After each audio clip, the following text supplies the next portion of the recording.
But the Torah have something much better than this. The Torah, as the lady there said, was way before the Holocaust. 3,200 years before Hitler was born, the Torah was given to the Jews in front of millions of witnesses. Now, inside the Torah, when God said to Moses, there will be time that the Jews will become 100% like the Goyim, and they neglect my Torah and betrayed my covenant that I made with them, and there will be time for them to pay the price.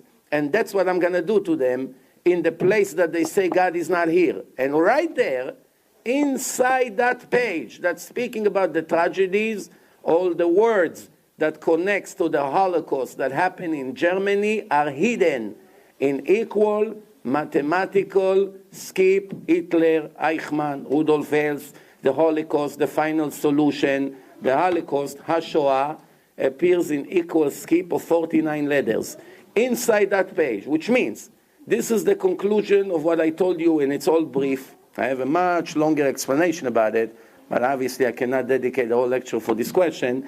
So I just briefly, let's conclude. 3,200 years before the Germans started to get into power, God already wrote their names and what they're going to do to the Jews in His Torah in hidden codes. But it's planned. It cannot be, because it's equal mathematical skip. If they're going to make one mistake in a code, the computer won't find it. I'll give you an example. We enter to the computer Yitzhak Rabin, the ex-prime minister of Israel. The computer searched the entire Torah and find the first Yud. That's his name. Yitzhak starts with Yud. Then he finds the next tzaddik.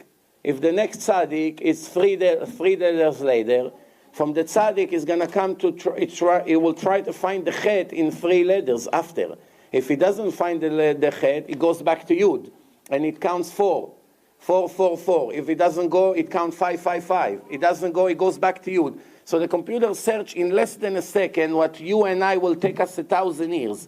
If we want to find the name Yitzhak Rabin in a computer, in the Torah, the computer found it in less than a second. And the computer show us Yitzhak Rabin in equal mathematical skip hidden in the Torah, in equal skip. Then we put the name of the murderer, Yigal Amir, and it's in the same page with mutual resh. They have one mutual resh, there's no 2 resh. Not only God knew it's going to be Yitzhak Rabin, not only he knew it's going to be Yigal Amir, he already showed you there's a link between both of them. They actually appear in a Torah in a generation. Nobody knew there would be these 2 individuals. George Bush, Saddam Hussein, the first Gulf War, all of them appear in a Torah in equal skip. Yeah, so you know what I'm talking about. So Holocaust, I know it's a very sensitive issue, and very, very difficult to speak to people who came out of the camps.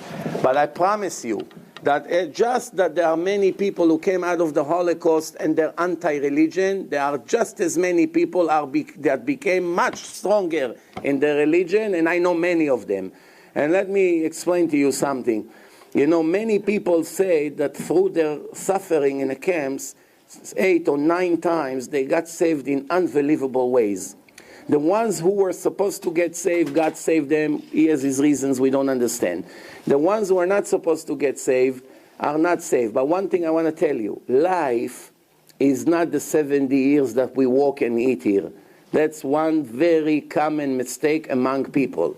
I have a whole lecture here that prove with no doubts that every time the Torah uses the word Chaim, life, is speaking about life of eternity, the life of the soul, not the life of the body, because the body is temporary. It's like taking a diamond, putting it in a plastic box.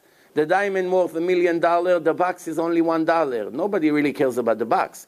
So the diamond is in the box for 1 week. Then one day you open the box, you take the diamond, you throw the box to the garbage, and you take a different box. You put it now, instead of white box, in a yellow box. Also $1.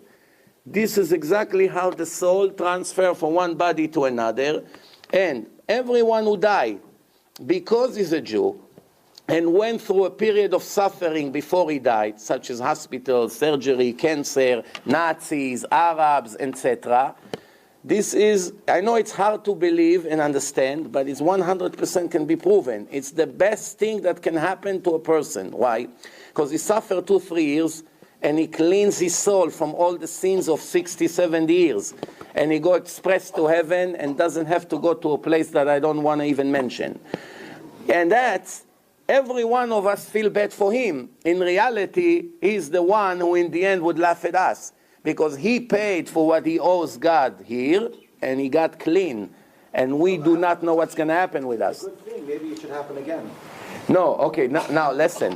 There's no obligations in the Torah for us to pray for tragedies to come to us. No. We pray that God gives us the best thing. But the truth is that a kosher Jew doesn't pray for specific thing. He say, God, please bring to me what's going to get me the closest to you that's possible. If I'm going to get close to you by being wealthy, make me wealthy. If I'm going to get close to you by being poor, then I'm going to need you, so I'm going to be connected to you, make me poor. If it's good for me to have children, give me children. If my children will be murderers and criminals, please don't give me. If I'm going to be righteous, let me live. If I'm going to be wicked and ungrateful to you, take me now. This is the kosher way to pray. How many people pray like this? Not that many, because people want money, they want health. For instance, a person that needs to get married. He saw a beautiful girl. He's 21, she's 20. What they say in America, he fell in love with her. So he fell in love now, and he comes to the shadchan, I want this Miriam. And the rabbi said to him, how do you know she's for you? No, believe me, I know. You know, we have many things in mutual. I want her. And he prays now every day, cries to God, I want this girl, I want. 2 or 3 months later, it's working out. Then they get married, and they have horrible marriage. Suffer many, many years, and they have problems, children, sicknesses, no peace in the family. What brought it to him? Praying for something specific that you don't know if it's good for you or not. Same thing, we're not allowed to pray for specific things that cannot be good for us. How do you know this girl is for you? Maybe your shidduch is somebody else. Same thing, we should not cry for something that looks bad, because it could be the best thing. If a person lost money, yeah, it's painful. Nobody wants to lose money. But how do you know? Maybe this money will save you. I'll tell you, I just come from Englewood. I had a Shabbaton there. There's one rabbi from Israel, and he told me an amazing story. This is what he told me. Listen good to this story. He went to Mexico to a wealthy Syrian Jew. And the wealthy Syrian Jew is a very merciful, nice person. He told him, I feed the poor people in Israel. He showed him a video what he does. And he really feed a lot of families that don't have even money for bread. The poverty is horrible in certain parts of Israel. So after that Syrian businessman in Mexico saw it, he opened up his safe. He's a gold dealer, selling golds. He opened up the safe. There were more than $1 million over there in cash, money. He took out $26,000 cash, and he gave it to him. He said, this is for your poor people for Pesach. And that's it. An hour after the rabbi left the place, Mexican came with machine guns and robbed the entire safe. More than $1 million in cash. More than $1 million. And it was all in gold. Most of it was in gold. They took the gold. So he called the rabbi. He said, Rabbi, you see how God paid me for my mitzvah? A minute or an hour after you left, he took away my $1 million. Now, the person who approached him was on his next visit in front of 300 people in the audience. Now imagine you come to a Shabbaton in Mexico, you try to bring Jews closer to God, and one of them get up and say, I gave you $26,000 for the poor people, and how God paid me back? Send me this Mexican to rob me and put me on the floor. There's no point of continue your lecture. So he said, I didn't know where to hide. This guy gave me like under the belt. So I said to him, listen, I prefer to discuss this with you when the lecture is over. A few days later, he said I was there. He comes to me in the middle of Mincha. He couldn't hold himself. I was in the middle of Shmoneh Esrei. Tap on my shoulder. You're not going to believe what just happened. What? The insurance approved my case, even though in the beginning on the phone they say, no, you don't have case. He got $2.5 million.